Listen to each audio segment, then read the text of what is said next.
अस्सलाम वालेकुम। आप देख रहे हैं गूंज। और सबसे पहले बात कर लेते हैं कि जो कानूनी ज़मानतें मिलती हैं, ये जो हम देख रहे हैं कि आइन का टकराव या तासुर ये आ रहा है कि आइन जो है वो मुतसादम है। इस वक्त जो सुप्रीम कोर्ट में मामला चल रहे हैं वहाँ पे वन मैन शो चल रहा है। ये बार बार कहा जाता है। आज फिर से ख्वाजा आसिफ साहब ने यही कहा है कि वहाँ 2 नंबरी हो रही है। मैं खुद से अल्फाज नहीं बना रही, उन्होंने कहा है। और जो 3 जज साहिबान मौजूद हैं जो इस वक्त उस 5 मेंबर बेंच का हिस्सा हैं, जो कि इस वक्त ये समाअत करेगा कल। जो तहकीकाती कमीशन बनाया था हुकूमत ने वो कहाँ तक पहुँचेगा, और क्योंकि इस पर अभी तक कोई कार्रवाई नहीं की है। जस्टिस काजी फायजी साहब इसकी सरबराही कर रहे थे उस तहकीकाती कमीशन की, वो भी अलहदा हो गए हैं या कम अज़ कम उन्होंने कार्रवाई रोक दी है। और इस पर एतराज़ ये उठाया जा रहा है कि चीफ जस्टिस उमर अता बंदियाल जो हैं, क्योंकि उनकी अपनी मदर इन लॉ की ऑडियो है, तो उनको ये केस से खुद अपने आप को रिक्यूज़ कर देना चाहिए। इस पर एग्जाम्पल कोट किया गया है कि जो साबिक चीफ जस्टिस पाकिस्तान थे तारिक इफ्तिखार चौधरी, तो उनके बेटे के हवाले से जब मुकदमात आए थे, एक ऑडियो आई थी, उसके बाद उन पर मामलात हुए थे, तो उसकी भी उन्होंने सुनवाई जो थी समाअत में हिस्सा नहीं लिया था, वो अपने आप को रिक्यूज़ कर गए थे। तो ये मॉरल हाई ग्राउंड वो चाहते हैं कि चीफ जस्टिस भी मेनटेन करें। अब साथ साथ इजाज़ुल एहसन साहब के हवाले से बात हो रही है। मुनीब अख्तर साहब का क्योंकि नाम लिया है मदर इन लॉ ने अपनी गुफ्तगू में, जो ख्वाजा रहीम की बेगम के साथ हो रही थी। साथ में इस बेंच में इस वक्त हसन अजहर रिजवी साहब हैं जस्टिस, और जस्टिस शाहिद वहीद साहब हैं, जिनको कहा जाता है मुबैना तौर पर ये आउट ऑफ टर्न जो है इनकी पोस्टिंग्स हुई हैं। इसीलिए ये सिर्फ इंसाफ के ऊपर नहीं बल्कि खौफ के मारे वही फैसला देते हैं जो सुप्रीम कोर्ट के चीफ जस्टिस को पसंद हो। अब ये तमाम तर मामला एक तरफ, लेकिन यहाँ पर जो ज़मानतें मिलती हैं उसके बाद दोबारा गिरफ्तारियाँ हो जाती हैं। आज हमने देखा शहरियार आफरीदी साहब को दोबारा गिरफ्तार कर लिया गया है। अली मोहम्मद खान साहब को अडियाला जेल से रिहाई मिली तो उनको भी दोबारा गिरफ्तार कर लिया गया है। ये ज़मानतों पर निकलने वाले बार बार जो कार्रवाई होती है, इनको दोबारा गिरफ्तार कर लिया जाता है। अब उनको खैबर पख्तूनख्वा जेल मुंतकिल कर दिया गया अली मोहम्मद खान साहब को। जहाँ तक मुझे याद पड़ता है कि अली मोहम्मद खान साहब जब भी हमारे शो में तशरीफ़ लाए, उन्होंने शोहदा के हवाले से हमेशा ओपनिंग में ही उन्होंने जब होता था कोई इंस्टेंस तो वो हमेशा उसको मेंशन करते थे, उनके लिए दुआए खैर भी करते थे। तो मेरा ख्याल है कि अगर तो गला या गर्दन तक पहुंचना है इमरान खान साहब के, तो फिर ये जो गिरफ्तारियां हैं वो किस तरह से आएंगी। और 100 का फिगर तो क्रॉस कर गए हैं जो PTI के रहनुमा हैं। और साथ साथ ये मामला हम देख रहे हैं कि लाहौर हाई कोर्ट में आज एक समाअत हुई जिसमें नाकाबिल समाअत करार दे दिया है, जो इस वक्त नून लीग के सदर की नाअहली के हवाले से जो केस की समाअत होनी थी, जो जस्टिस नजफी उसको समाअत करे थे, उन्होंने कहा कि नामंजूर है, ये नाकाबिल समाअत है। अब सुप्रीम कोर्ट जाएंगे नहीं जाएंगे, नून लीग वाले क्या चाहते हैं। उसके बाद ख्वाजा आसिफ साहब ने ये बात की है कि हम पाबंदी भी लगा सकते हैं, लेकिन अब तक वो डिस्कशन जो है पोलिटिकल पार्टीज़ में शुरू नहीं हुई PTI पर पाबंदी का मामला जो है। अब ये तमाम तर मामला आपके सामने हैं, इस पर मज़ीद बात करेंगे। हमारे साथ मौजूद है अज़मा बुखारी साहबा नून लीग से। बहुत शुक्रिया अज़मा, बहुत दिनों बाद आप आई, वेलकम टू द शो। और हमारे साथ मौजूद है तारिक बशीर साहब, कॉन्स्टिट्यूशनल एक्सपर्ट हैं, सुप्रीम कोर्ट के लॉयर हैं। बहुत शुक्रिया बशीर साहब, आपने भी ज्वाइन किया। अज़मा, पहले तो मैं आपके पास आ जाती हूँ कि ये जो इमरान खान साहब के मामलात हैं, पहले तो सीधा सीधा ह्यूमन राइट्स पे आ जाते हैं। चलें, रेड तो हो गया, वो जो नेगेटिव कैंपेन हो रही है, स्मीयर कैंपेन हो रही है पुलिस के और बाकी जो सिक्योरिटी एहलकार है उनके हवाले से, लेकिन ये मामला जो है कि एक जमानत में निकलते हैं, उनको फिर गिरफ्तार कर लिया जाता है। ये तो मतलब आप अगर नहीं भी तसादुम चाहते तो ये तो पार्लियामेंट और अदलिया का कॉन्फ्रंटेशन तो है एक तरह से, कि क्योंकि सुप्रीम कोर्ट के जज से खुश नहीं है तो क्या आप उनके इंसाफ के तकाजे पूरे नहीं करेंगे?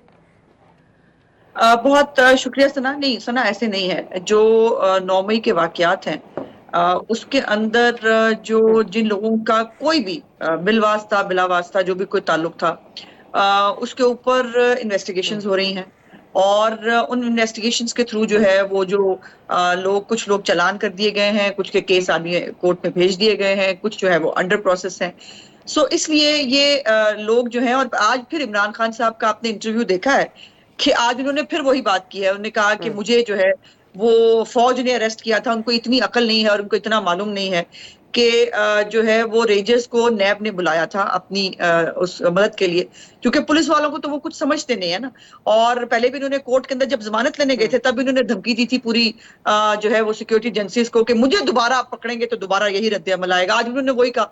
उन्होंने कहा इसीलिए जो है वो लोगों ने मातों पे ही अटैक करना था ना, और वो वही करेंगे। कारकुनों को जो है वो कह रहे हैं जेल जाने से ना घबराएं, और खुद का आलम यह है कि एक दिन जो है वो जेल गए और उसने पूरे मुल्क के अंदर आग लगवा दी। सो ये मामला इतने सिंपल नहीं है। देखिए, जब तक सिविल गवर्नमेंट जो है इमरान खान को बर्दाश्त कर सकती थी उसने किया। 25 मई को अगर जज साहिबान ये मेहरबानी ना करते इमरान खान के ऊपर के ब्लेटेंटली झूठ बोला इमरान खान ने, जो है उनको कहा गया, उसने पूरा खुद अंडरटेकिंग दी कोर्ट के अंदर कि हम जो है वो इस्लामाबाद में जलसा करेंगे, हम डी चौक में नहीं आएंगे। और फिर उसने अनाउंसमेंट किया, डी चौक पहुंचे और फिर इस्लामाबाद में 25 मई को जो जलाओ घिराव हुआ, इनको आग लगाने की पुरानी आदत है, इनको पुरानी ट्रेनिंग दी गई है। और मेरी इत्तलात के मुताबिक हुकूमत के पास बहुत सारा एविडेंस मौजूद है। आज उनको जीआईटी के अंदर बुलाया गया हुआ था, लेकिन आप ये देख लीजिए वो उनकी फिरौनियत का, उनके तकब्बुर का आलम यह है कि वो किसी इदारे को इदारा नहीं समझते, ना वो किसी केस में शामिल तफ्तीश होंगे, ना वो किसी को जवाब देंगे, ना वो किसी को जो है आप जवाबदेह समझते हैं अपने आप को। जब ये मामलात हो, पुलिस के ऊपर वो पेट्रोल बम फेंकते हैं, आपको पता है, वो सर्च करने के लिए जाए तब भी, वो वारंट लेके जाए तब भी, पुलिस को तो वो कुछ समझते नहीं। और इसीलिए जो है वो उन्होंने जो है वो बड़ी आज फिर दोबारा उन्होंने धमकी दी है। और ये भी इल्जाम वो लगा चुके हैं कि जो है ये खुद फौज ने कराया, ये एजेंसियों के लोग थे जिन्होंने ये सारा जलाओ घिराव कराया, बजाय इसके कि वो मजम्मत करते, बजाय इसके कि वो कौम से माफी मांगते, बजाय इसके कि अपने आप की तस्हीह करने की कोशिश करते। तो ये तो नहीं हो सकता है सना, अगर तहरीके तालिबान जो है, अगर वो जीएचक्यू पे हमला करे, अगर जियारत रेजिडेंसी जो है उसको उड़ा दिया जाए और उनके लोगों को जो है आर्मी एक्ट के अंदर बुक किया जाए, तो ये लोग जो जो जो सियासत के लबादे में दहशतगर्दी कर रहे हैं, इनको कौन से कानून के तहत छोड़ा जाए? और इस तरह रियासतें नहीं चलती हैं। इस तरह से कोई भी रियासत जो है वो अपने मुल्क का कानून फॉलो नहीं करा सकती। और इमरान खान साहब के लिए जो है वो जितना मतलब उनको फैसिलिटेट किया जाता है, पाकिस्तान की तारीख में कभी नहीं हुआ।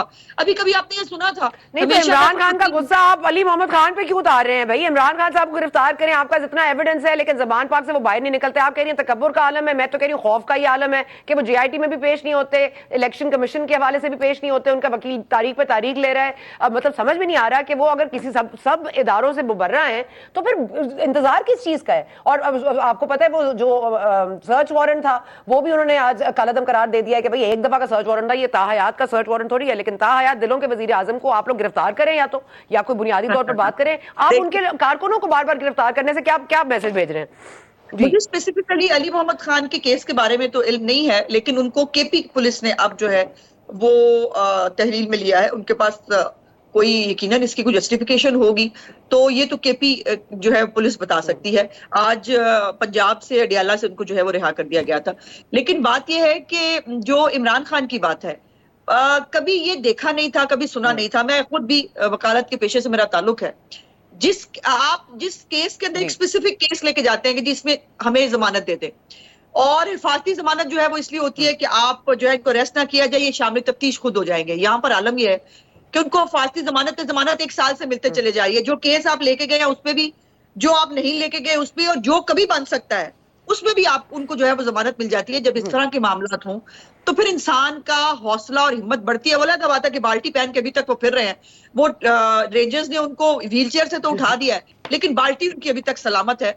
और ये जो आपने हमने सवाल किया कि पकड़ क्यों नहीं रहे, मेरी गुजारिश ये है कि हम कोई इमरान खान के साथ सियासी इंतकाम लेना नहीं चाहते, हम कोई इसको सबक सिखाना नहीं चाहते, और हम कोई इमरान खान की गवर्नमेंट नहीं है कि वो आपको पता ना शहजाद अकबर या बाकी लोग आ जाते थे कागज लहराते हुए, ये देखे सबूत मिल गए, बस अब हम इनको पकड़ के अंदर ले जा रहे हैं।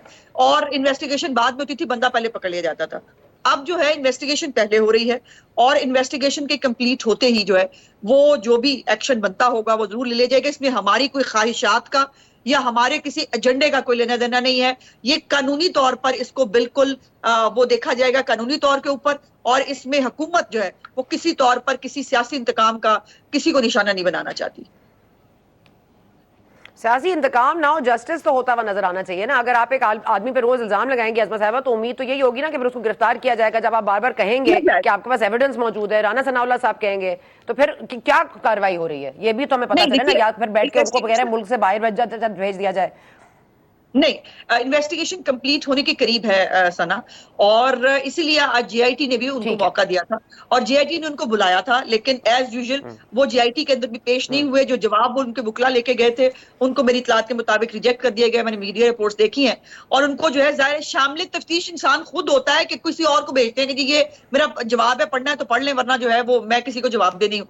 सो जैसे ही तफ्तीश कंप्लीट होगी, बहुत सारे एतराफी बयान भी आ रहे हैं उनके, जो लोग पार्टी जो है वो अंदर मौजूद थे, जो बच्चों को खास तौर पर, वो जिसने कोर कमांडर की वर्दी पहनी हुई थी, उसका बयान मौजूद है कि इमरान खान साहब 50-50 की टोलियों से कैंपों में आके खिताब करते थे, हमें बताते थे कि हमने कैसे आग लगानी है और हमने कैसे कोर कमांडर के घर जाना है। ठीक है अज़मा, मैं आपके पास वापस आती हूँ। तारिक साहब, मैं आपके पास आना चाहूंगी। सर, ये फरमा दीजिएगा, क्योंकि on a totally different level ये जो 5 मेंबर बेंच कल समात करेगा, ये जो तहकीकाती कमीशन बनाया था हुकूमत ने, उस हवाले से इसकी कल समात होगी। जस्टिस काजी फायजी साहब अभी से अपने आप को इससे दूर कर चुके हैं, वो तफ्तीश तो नहीं जारी रखी, लेकिन अब ये जो 5 मेंबर बेंच में 3 मेंबर्स पर एतराज उठाया जा रहा है, और एक क्योंकि चीफ जस्टिस ऑफ पाकिस्तान, मैं सिर्फ अगर आपको थोड़ा पास पे ले जाऊँ, आज रीमा उमर साहिबा को मैं सुन रही थी, उन्होंने बड़ा एक वाज़ेह तौर पर एक मौक़िफ़ अपनाया, मेरा अपना नहीं है, लेकिन बिल्कुल उन्होंने राइटली पॉइंट आउट किया कि जब वो एक केस चल रहा था 2021 में, उसमें उमर अता बंदियाल साहब थे, ये डेवलपमेंट फंड्स के हवाले से था, और उसमें ये वाज़ेह तौर पर कहा गया था चीफ जस्टिस पाकिस्तान के कि फायज़ ईसा साहब के हवाले से क्योंकि एक प्रेसिडेंशियल रेफरेंस मौजूद है, क्योंकि उन पर एक कार्रवाई हुई है, तो वो बायस्ड रवैया है उनका, तो उनको इस बेंच का हिस्सा नहीं बनना चाहिए। उन्होंने बजाते खुद एक पैराग्राफ में कहा है, तो ये जो कोर्ट ऑर्डर के पैराग्राफ में है, तो इस बुनियाद पर उनको तो खुद ही ये याद करके रिक्यूज कर लेना चाहिए। लेकिन बाकी 2 मेंबरान के हवाले से आप क्या समझते हैं सर? बाकी तो जो हजरात हैं उनका भी जिक्र तो है इसके अंदर, मुनीर अख्तर साहब की फैमिली का जिक्र है, जो साथ हैं उन्होंने जिक्र किया कि मैंने उनको भी मैसेज भेजे और उन्होंने कहा बी केयरफुल इसकी रिकॉर्ड, तो उनका जिक्र तो है। और दूसरा, you have to go back to the history. किस तरीके से एक हिस्ट्री है, एक यूनिफिकेशन की और एक क्या कहते हैं विक्टिमाइजेशन, अगर आप इसकी अलाउगी काजी फाइज ईसा साहब, उनको जब उनका केस चला तो उनको एक किसी बंदे ने, एक रैंडम बंदे ने एक रेफरेंस फाइल किया, फॉरेन टेकअप हुआ, उसके बाद कार्रवाई शुरू हो गई, फिर उसके बाद एक मीडिया ट्रायल शुरू हुआ, बड़ा विशेष किस्म का मीडिया ट्रायल, और वो चलता गया और nobody was there to stop anyone. तो फिर उसके बाद अगर किसी के मुकाबले में हम एक और जज साहब, मैं नाम नहीं लूंगा, उनके बारे में एक बड़ी ही इससे भी ज्यादा सॉलिड एक एविडेंस आ गई, तो वो साथ बैठे होते और उनके बारे में चीफ जस्टिस साहब बड़े फखर से कहते हैं कि ये मैं खामोश पैगाम दे रहा हूँ। आई वंडर वो किसको पैगाम दे रहे होते हैं, बट लेकिन ये जो इसकी जो कॉन्स्टिट्यूशन ऑफ द बेंच है। तारिक बशीर साहब, 1 मिनट रुकिएगा, आपकी ऑडियो में मसला हो रहा है, मुझे आपको सुनने में जरा मुश्किल हो रही है। 1 मिनट जरा, प्रोड्यूसर साहब जरा थोड़ा सा इनकी ऑडियो दोबारा जरा सही करते हैं, क्योंकि आपने बड़ी इंपॉर्टेंट बात की, लेकिन मुझे पूरी तरह समझ नहीं आ रही है, इसलिए 1 मिनट सर अब आपको कॉल बैक कर रहे हैं। अज़मा, आप हमारे साथ मौजूद हैं? यस, मैं हूं आपके साथ। हाँ अज़मा साहब, ये फरमा दीजिएगा, ये 3 मेंबर्स के ऊपर जो एतराज लगाया आज ख्वाजा आसिफ ने बड़ा ओपनली 2 नंबरी पर भी इल्जाम लगा दिया है, तो ये तो ठीक है मामला जिस तरह चल रहे हैं, लेकिन इस तरह कब तक चलेंगे? कोई आप लोग जो कानून बनाते हैं वो फिर अब प्रेसिडेंट ने साइन भी कर दिया। मुझे और डर ये था कि आरिफ अलवी साहब कहीं पीटीआई से अलहदगी का अनाउंसमेंट ना कर दें आज, जो वो क्वेटा में मौजूद थे। तो ये फरमा दीजिएगा कि आरिफ अलवी साहब की अचानक से साइन कर देना क्या इस बात की निशानदेही करता है कि चीफ जस्टिस साहब को भी उन्होंने डिच कर दिया है और साथ साथ पीटीआई को भी? नहीं, देखो सना, अगर पहली दफा इतने सालों में आरिफ अलवी साहब ने कानून का साथ दे दिया है और जो उनका काम है उन्होंने कर दिया है, तो उसको डिच करना तो नहीं कहना चाहिए। ये उनका पता नहीं पहला, अल्लाह करे आखिरी ना हो, पहला एक कानूनी और आईनी काम है कि उनको जो पार्लियामेंट कानून बना के भेजे वो उसके ऊपर जो है वो दस्तखत फरमा दें। यहाँ पर तो ज्वाइंट सेशंस के जरिए जो है कानून बना के भेजे गए हैं, वो उन्होंने उसके ऊपर भी जो है वो जो 14 दिन की ज्यादा से ज्यादा उनके पास एक गुंजाइश मौजूद होती है, वो उसके ऊपर भी बैठ जाते थे कानून के ऊपर। सो देखिए, बात ये है कि ये जो सुप्रीम कोर्ट के अंदर फिर ये जब ये कानून अब जो बना, इस पे हैरत अंगेज तौर पर चीफ जस्टिस ऑफ पाकिस्तान ने बड़े खुशगवार जो है वो रिमार्क्स दिए और उन्होंने कहा कि मुझे बहुत खुशी है कि 184(3) की जो है वो इसके अंदर बात की गई है और अपील की जो है वो अपने गुंजाइश दी है। सो ये बात किसी एक हुकूमत की नहीं है, तमाम अदारों के अंदर जमहूरियत होनी चाहिए, क्योंकि ये इस्लामी जमहूरिया पाकिस्तान है। खाली आप अदालतों में बैठकर आप कैबिनेट को और पार्लियामेंट को तो आप जमहूरियत सिखाएं, लेकिन आपके खुद के इदारे के अंदर ये हो कि जजों को बाकायदा जो है वो खुद आपस में तो गुफ्तगू करते ही होंगे, जाहिर सी बात है, लेकिन उनको लिख के फैसलों के जरिए जो है ये कहना पड़े कि हमारे जो है इदारे में जमहूरियत नहीं है। वो कहें कि पॉलिटिशियंस इन रोब हैं, वो कहें कि जजेस साहिबान आपस में गुफ्तगू भी नहीं करते। अज़मा साहिबा, ये आपको भी पता है, कुछ जज नहीं, साहिबान तो वो आपस में जो- गुफ्तगू भी नहीं करते। जी नहीं, जब कुछ लोगों की सुना है कि उनके टॉकिंग टर्म्स नहीं है, लेकिन जो लोग बेंच में मौजूद होते थे, अब जैसे अतनविन अल्लाह साहब हैं, उन्होंने कहा कि मैंने अपना चूंकि बता दिया कि मेरा पॉइंट ऑफ व्यू क्या है, तो मुझे खुद ब खुद बेंच से निकाल दिया गया, हालांकि मैंने रिक्यूज नहीं किया था। इसी तरह मंदोखेल साहब ने कहा, उन्होंने कहा मैं बेंच के अंदर मौजूद था, मैं फैसले का इंतजार करता रहा, मुझे फैसला भेजा नहीं गया और खुद से फैसला सुना दिया गया। जब यहां तक इस तरह के मामलात हो जाएं, और चीफ साहब जो है, मैं बड़ी माजरत के साथ, मैं खुद वकील हूं, लेकिन बहुत बुरा नाम जो है वो सुप्रीम कोर्ट के ऊपर आ रहा है। हमें कोई खुशी तो नहीं होती है बंदयाल साहब को क्रिटिसाइज करके, जो उनके हमख्याल बेंच है उसको क्रिटिसाइज करके, बट हालात को उस तरफ ले जाया गया है। अब आप ये बताइए ना कि चीफ साहब एक बंदा है, पूरा खानदान तो चीफ जस्टिस नहीं है ना। अब वो सास साहिबा जो है उनकी अपनी फरमाइशें हैं, बाकी खानदान की अपनी फरमाइशें हैं। अब ये सास साहिबा किस चक्कर में मुनीब साहब को जो है वो मैसेजेस कर रहे हैं, उनको इमोजीज भेज रही हैं, और वो पता नहीं उनको क्या जवाब दे रहे हैं। और आज तो इमरान खान साहब ने कह दिया है उनको, जो है उन्होंने कहा जजेस को जो है वो नामालूम जो है वो धमकियां आ रही है। अब ये बताइए कि किन जजों से ताल्लुक है इमरान खान का, कौन शिकायतें लगा रहा है इमरान खान को? जजेस का कोड ऑफ कंडक्ट तो ये कहता है कि उनका किसी से ताल्लुक ही नहीं होता, वो तो सोशलाइज ही नहीं कर सकते। अब इमरान खान का ताल्लुक किन के साथ है? और ये फैसलों में नजर आ रहा है कि वन साइडेड एक बेंच बनाया जाता है। देखिए, ये रिवायत रही है हमेशा सना कि हमेशा किसी बेंच के अंदर किसी एक जज के ऊपर या बेंच के ऊपर कोई जरा सा डाउट का जो है वो इजहार कर दे, वो कह दे कि मैं जी सर मैं नहीं, आपके सामने केस नहीं लगवाना चाहता, जजेस फौरन उठ के चले जाया करते थे।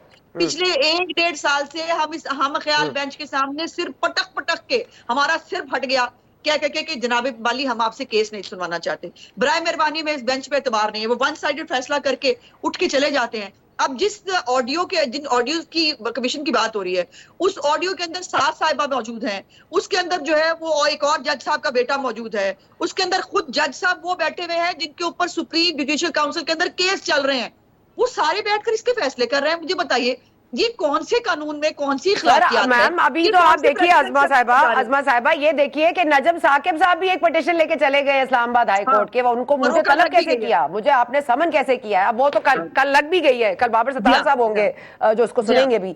तो ये फरमा दें कि अजमा साहिबा ये पार्टी को अब खाली कर दिया तो इलेक्शन अनाउंस हो जाएंगे, इमरान खान साहब अकेले रह जाएंगे तब अनाउंस करेंगे या अब कर दे? क्योंकि जरदारी साहब भी पहुंच गए हैं, पार्टी शमूलियत भी हो रही है, उसके बाद अभी ये जहांगीर तरीन साहब भी एक्टिव हो गए, तो मेहरबानी करें अब इलेक्शन अनाउंस करें। इलेक्शन तो अनाउंस कर चुके हैं ना, इलेक्शन तो 8 अक्टूबर को हो रहे हैं, बल्कि आज तो वजीर कानून ने जो मुज़ाकरात की अंदरूनी कहानी है वो भी बता दी है कि जो है वो 1 अक्टूबर या 30 सितंबर को जो है वो इलेक्शन की डेट के ऊपर इत्तेफाक हो चुका था। लेकिन वही इमरान खान की हद जर्मी के, उसने जो बात अगर ट्रैक पे चल भी रही होती है ना, उसने ट्रैक से उतार देना होता है, और सिर्फ इस मुल्क में आइन और कानून वो है जो इमरान खान कहे। सो इलेक्शंस जो है वो बिल्कुल अपने टाइम पे होंगे, लेकिन इसके अंदर उनकी पार्टी खाली हो रही है तो इमरान खान की हरकतों की वजह से हो रही है। अगर इमरान खान जो है वो हेड ऑन क्लूजन की तरफ जा रहा है, अगर वो जो है वो एक इदारे को उसने समझ लिया है कि मैं सिविलियंस की तरह इनको भी रगड़ दूंगा, और मैं वो कह रहा है 2 ही तो इमारतों पे जो है 2 इमारतें ही तो जली हैं, कौन सी बड़ी बात हो गई? जिस शख्स को ये नहीं मालूम, उसको अंदाजा नहीं हो रहा कि 9 मई को क्या हुआ है, वो कह रहा है 2 इमारतें तो जली हैं, क्या हो गया? सो वो इस तरह का लीडर तो फिर पाकिस्तान के अंदर नहीं चल सकता, और फिर लोगों ने अपने सियासी फैसले करने होते हैं, अपने सियासी मुस्तकबिल को देखना होता है। तो अगर उनकी चाल चलन रोकना है तो उस्मा साहिबा एक्ट करना होगा। चलें, आपने इन्वेस्टिगेशन क्लोज होने की बात की, बहुत शुक्रिया Azma, that's all I have time for, thank you so much for joining us. जी मेरे साथ तारिक बशीर साहब फिर मौजूद हैं। तारिक बशीर साहब, आई होप कि आपको मेरी आवाज आ रही है। आपने बात की थी, अब मुझे सुनाई नहीं दिया सर सही से, अगर आप वो रिपीट कर दें वो पॉइंट का कि किसको पैगाम दे रहे हैं, किसने कहा सर? हाँ, मैं ये कह रहा था कि काजी फाइज ईसा साहब का जब टाइम आया था तो उस वक्त उन पे जो भी एलिगेशन लगा, it was just mere allegation और कोई चीज अभी प्रूव नहीं हुई थी, तो उस वक्त उनको एक विशेष मीडिया कैंपेन स्टार्ट हो गई, मीडिया ट्रायल, कोई उसको रोकने वाला नहीं था। एंड नाउ एक और जज साहब हैं इस वक्त सिटिंग हैं सुप्रीम कोर्ट के, उनके बारे में ऑडियोज भी आ चुकी हैं, उनके बारे में सेल डीड्स आ चुकी हैं, और उनको प्रोब करने की बजाय उनका एक सुप्रीम जुडिशियल काउंसिल में केस टेकअप करने की बजाय चीफ जस्टिस साहब कई दफा ये कोर्ट में बैठ के कह चुके हैं कि मैं एक खामोश पैगाम दे रहा हूं, और आई वंडर वो किसको वो खामोश पैगाम दे रहे हैं। तो ये वाले जो double standard, I mean division तो है ना, डिवीजन तो बड़ी ही क्लियर है। और ये मेरे ख्याल में आपको ये जो चीज है ना, इसको देखना पड़ेगा इस बैकग्राउंड में कि ये इमरान का जो प्रोजेक्ट था ना, इसको अनडू किया जा रहा है। And they are now realising their mistake कि हमने एक गलती की और उसको हम अब अनडू करेंगे। अब उसको अनडू, और ये जो पिछला जो रेफरेंस था काजी फाइज ईसा को जो विक्टिमाइज करने वाला जो था, वो भी इसकी एक कड़ी ही थी। उसको भी इसी वजह से, वो इमरान प्रोजेक्ट का एक हिस्सा था, हम सब जानते हैं। तो जब वो खत्म हो गया तो अब पता नहीं वो वाला जो कुछ लोगों को शायद एक सुप्रीम कोर्ट में उनका ख्याल है कि शायद वो प्रोजेक्ट अभी भी चल रहा है, तो वो उसकी वजह से मेरे ख्याल में मुल्क को शायद इतना नुकसान हो रहा है कि इकोनॉमिकली और अदरवाइज हम एक पॉलिटिकल और सोशल टर्मोइल के अंदर फंस चुके हुए हैं और बाहर निकलने का कोई रास्ता नजर नहीं आ रहा। और ये वाली डिवीजन जो है, ये तो it is eating away the state. Bashir साहब, माजरत के साथ मैं आपकी कथा कलामी माफ कीजिएगा सर, ये फरमा दीजिएगा, क्योंकि अब आप देख रहे हैं कि 7 से 8 हफ्ते हो गए, जस्टिस काजी फाइज ईसा साहब नहीं आ रहे हैं, केस नहीं सुन रहे हैं, ज़ाहिर हिस्सा नहीं बन रहे हैं, क्योंकि उन्होंने वो अपने जो फैसले पर बजिद हैं कि वो फैसला ठीक है जो सुप्रीम कोर्ट के बेंच के हवाले से और कंपाइलेशन के हवाले से बना था। वो उनकी जो bench constitution of the benches है ना, वो तो chief justice is master of the roster, उन्होंने बेंचेस बनाने होते हैं। सो दैट्स नॉट इन काजी साहब हैंड। वो चीफ साहब उनको किसी बेंच में इंक्लूड ही नहीं कर रहे ना, तो इस वजह से वो नहीं आ रहे। अच्छा, 7 हफ्ते से वो गैर हाजिर नहीं है, उनको गैर हाजिर कर दिया गया है, उनको मतलब बुलाया नहीं जा रहा। एग्जैक्टली। अच्छा, चले, I stand corrected. Thank you sir Tariq Bashir साहब जी। तो ये तो वाजे तौर पर ये डिवीजन बड़ा वाजे हो जाता है, लेकिन आप कैसे कर सकते हैं सर ये? और बशीर साहब, ये जो आपने खुद बात की, ये जो मामला सारे हैं, ये जो 5 मेंबर बेंच वाले मामला हैं, इनमें से 3 तो चले, हमें पता है कि उनको रिक्यूज कर लेना चाहिए, लेकिन वो करेंगे नहीं। तो फिर वेयर डू थिंग्स स्टैंड? और वो कह रहे हैं कि प्रोब जरूर होनी चाहिए, लेकिन हमारी आपने इजाजत नहीं ली या हमसे डिस्कशन नहीं किया। इस पे उनका आई थिंक या तो चीफ जस्टिस साहब के ईगो को हर्ट हुआ है या उनके ओहदे को हर्ट हुआ है। और रिवायत कितनी जरूरी है? है ना, उसमें थोड़ा क्लियर, अगर में से किसी का कोई केस हो तो जज शुड रिक्यूज हिमसेल्फ। और हम रोज अदालतों में देखते हैं अक्सर जजेस I do not want to for personal reasons. तो ये एक नॉर्मल अकरेंस है। मुझे नहीं समझ आती कि वो क्यों इसमें बैठ गए, उनके फैमिली मेंबर्स का ही केस था। और दूसरी बात जो आपने पूछी कि उनको आया इसमें अपने क्या आपने पूछा था कि उनको परमिशन लेनी चाहिए थी या डिस्कस करना चाहिए था? परमिशन लॉ में तो नहीं है, लेकिन एक ट्रेडिशन है, एक नॉर्म है। सो अगर लॉ को हम देखें और नॉर्म को देखें तो और मे बी, और गवर्नमेंट का मौकफ ये है कि चूंकि उनकी सास का ही मसला था और उसके अंदर और भी चीजें थी, तो इसलिए हमने उनसे, मेरे ख्याल में उनको ये वाला आर्गुमेंट इस्तेमाल नहीं करना चाहिए था। उनको चाहिए था कि ये कहते कि जी लॉ के अंदर हमें पूछने की कोई जरूरत नहीं है, that's why we haven't asked the chief justice. तो इस वजह से मेरे ख्याल में, अच्छा, लॉ ठीक है, यानी कि कोई लॉ नहीं तोड़ा इन्होंने, बस रिवायत को तोड़ा है, ये कह रहे हैं। रिवायत को तोड़ा है। वो देखें, रिवायत तो अब बहुत सारी हैं जो टूट चुकी हुई हैं। अब अगर आप थोड़ा सा पीछे चले जाएं तो आर्टिकल 63A के अंदर जब आप रीराइट करें, उसके अंदर वर्ड्स डालें कि जो बंदा वोट देगा, वोट दे सकता है लेकिन वोट काउंट नहीं होगा, that is against letter and spirit of the constitution. वो वाला खास तौर पे जो आर्टिकल है। और ये इसको हम अब क्या कहेंगे, सरीहन वायलेशन होती रही, पहले भी। सर, ये जो अनडूइंग ऑफ प्रोजेक्ट इमरान है, आपने भी आज सॉरी जी बोलिए। जी बोले नहीं सर, आप बोले, I don't cut you of. आप क्या कह रहे थे, कौन से? हाँ, मैं ये कह रहा था कि मेरा ख्याल था कि आप शायद ये भी पूछेंगी कि वो जो कानून कल अटॉर्नी जनरल ने सुप्रीम कोर्ट के सामने रखा। जी, मैं उस पे आ रही थी, Supreme Court review of orders and judgment. जी मैं उसी पे आ रही थी। वो जो कानून है उसके तहत देखें, वो कानून ये है कि आपने अगर एक ट्रायल कर दिया किसी का 184 आर्टिकल के तहत, जो कि अलाउड नहीं है वैसे तो देखा जाए, लेकिन अगर आपने फर्ज करते हैं कर लिया, so in order to secure his rights, the citizen rights, आपने एक अपील का राइट अब दे दिया है। और अपील के अंदर आपको पता है कि फैक्ट्स एंड लॉ दोनों के ऊपर आप दोनों को चैलेंज कर सकते हैं, अटैक कर सकते हैं।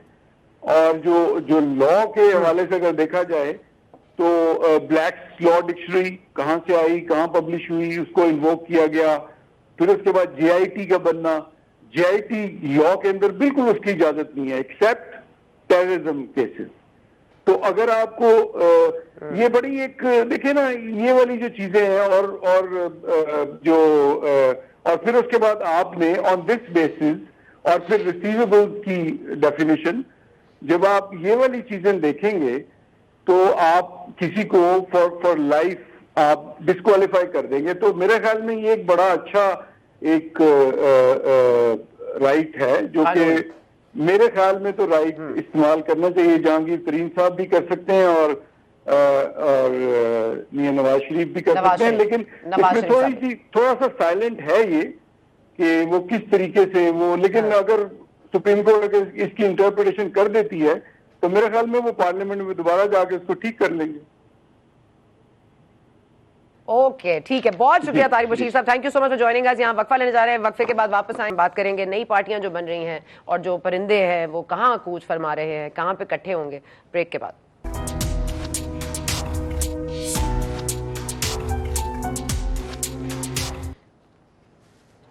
और वेलकम बैक। हमें बात करनी थी कि पार्टियां जो बन रही हैं नई, जहांगीर तरीन साहब पार्टी बना रहे हैं अलीम खान साहब के साथ मिलकर, और इसमें जो डिसिडेंट्स हैं पीटीआई से वो भी इसमें शामिल होंगे। अब इनकी निशानदेही कौन करेगा कि आया वो 9 मई के मामलात में मुलविस थे, नहीं थे, इमरान खान साहब के साथ लॉयल्टी उनकी कहाँ खड़ी है, कहाँ नहीं है, ये तमाम मामला डिस्कस करने थे। इसाक खाकवानी साहब ने हमें ज्वाइन करना था लेकिन कुछ मसरूफियात की बुनियाद पर वो लास्ट मिनट नहीं आ सके हैं। हम आपसे माजरत चाहते हैं इस हवाले से, लेकिन जाते जाते बस यही कहेंगे कि आज एक बड़ा अजीब इंकशाफ हुआ है। हम ये समझ रहे थे कि जस्टिस काजी फायज ईसा साहब शायद अदालत में खुद नहीं पेश हो रहे, किसी बेंच का हिस्सा नहीं बन रहे, लेकिन आज पता चला कि चीफ जस्टिस मोअज़्ज़ज़ जो चीफ जस्टिस उमर अता बंदियाल साहब वो रोस्टर खुद बनाते हैं और उसमें जस्टिस काजी फायज ईसा को पॉइंटेडली किसी भी बेंच का हिस्सा नहीं बनने दिया जा रहा। इस बार 8वां हफ्ता शुरू हो चुका है। ये एक बड़ा अजीब इंकशाफ है। जो वन मैन शो की बात की जाती है, इंपीरियलिज्म की बात की जाती है इन द कोर्ट, और जो आज इतराज़ात पार्लियामेंट में बैठ के ख्वाजा आसिफ साहब लगा रहे थे अदलिया के हवाले से, चीफ जस्टिस के हवाले से, जो उनका 5 मेंबर बेंच है कल जो तहकीकात करेगा, साथ साथ जो चीफ जस्टिस साकिब निसार हैं, former chief justice of Pakistan, उनके हवाले से भी खबर आ रही है जो उनके बेटे ने, जो उनकी गुफ्तगू पकड़ी गई थी कि वो 1 करोड़ या 1 करोड़ 20 लाख में टिकट बांट रहे थे, तो उस हवाले से वो भी सुप्रीम इस्लामाबाद हाई कोर्ट में उन्होंने कर दिया है कि मुझे कैसे फैक्ट फाइंडिंग कमीशन ने समन किया, तो ये बिल्कुल गैर कानूनी है। तो इसको भी कल सुना जाएगा। और JIT में आज इमरान खान साहब नहीं पेश हुए, बल्कि आज तो उन्होंने जस्टिफाई भी किया कि अगर मुझे रेंजर्स गिरफ्तार करेंगे या फ़ौज गिरफ्तार करेगी तो फिर लोग जाके फ़ौज की तनसीबात पर ही प्रोटेस्ट करेंगे और कहाँ जाएंगे। लेकिन प्रोटेस्ट कब खून रेजी में तब्दील हो गया, कब अमलाक को नुकसान पहुँचना के मामला आ गया, ये जो नफरत की आग जो 9 मई को लगी, इसकी बुनियाद कहाँ से लगती है। और इमरान खान साहब के हवाले से इन्वेस्टिगेशन मुकम्मल होने जा रही है, उसके बाद इन्वेस्टिगेशन मुकम्मल होने के बाद अज़मा बुखारी साहब फरमा रही हैं कि इसके बाद किसी तौर पर कोई अमल सामने आएगा। लेकिन इस वक्त तक हम ये बता सकते हैं कि लोग रिहा होते हैं, फिर ज़मानतें लेते हैं, फिर वापस उनको गिरफ्तार कर लिया जाता है। ये रिवायत वैसे ह्यूमन राइट्स की वायलेशन तो है, लेकिन ह्यूमन राइट्स की वायलेशन के हवाले से हमारा IMF का जो मुआहदा है वो भी अब तक नहीं तय पाया जा चुका, और महंगाई जो है वो उस वक्त उरूज पर है। हम देख रहे हैं डॉलर का रेट बिल्कुल काबू में नहीं आ रहा, और डार साहब हमें ये कह रहे हैं कि हम कम से कम श्रीलंका तो नहीं बने, हमारा दिवालिया तो नहीं हुआ, तो इस पर हमें ग्रेटफुल होना चाहिए। और एक मुश्किल फेज़ है, उससे हम निकल आएंगे, उम्मीद तो यही है। लेकिन अगर IMF हमें नहीं देता फंड जो, और आज उन्होंने भी कह दिया कि हम भी नज़रें रखे हुए हैं पाकिस्तान की पॉलिटिकल सिचुएशन पे, और हम अगर कोई तबसरा नहीं करते इसका मतलब ये नहीं है कि हमारी मामलात पर नज़र नहीं है। अब ये जो नज़र है कितनी कड़ी है, और क्या इसमें कोई रोज टिंटेड सनग्लासेस हैं या इमरान खान टिंटेड सनग्लासेस हैं, और इमरान खान साहब वाकई अगर दिलों के वज़ीर आज़म हैं और अवाम के दिलों में हैं, तो अवाम के लिए अपने दिल में भी जगह पैदा करें। और ये जो मामलात बार बार रोक टोक का शिकार कर रहे हैं, सिर्फ इलेक्शन ही नहीं चाहिए इस मुल्क को, इस मुल्क में मुआशी स्टेबिलिटी भी चाहिए, जिसकी जो बीच में राह में अटके हुए हैं वो इमरान खान साहब खुद हैं। तो अवाम के वाकई अगर दिलों में ये रहना चाहते हैं तो अवाम के लिए ही सोच लें, चलें, बाकी किसी के लिए ना सोचें। लेकिन वो अपने पार्टी कारकुनों और लीडर्स के बारे में नहीं सोचते तो वो अवाम के लिए क्या सोचेंगे। यहाँ पे हमें दीजिए इजाज़त, आपसे मुलाकात होगी कल। Thank you for watching today.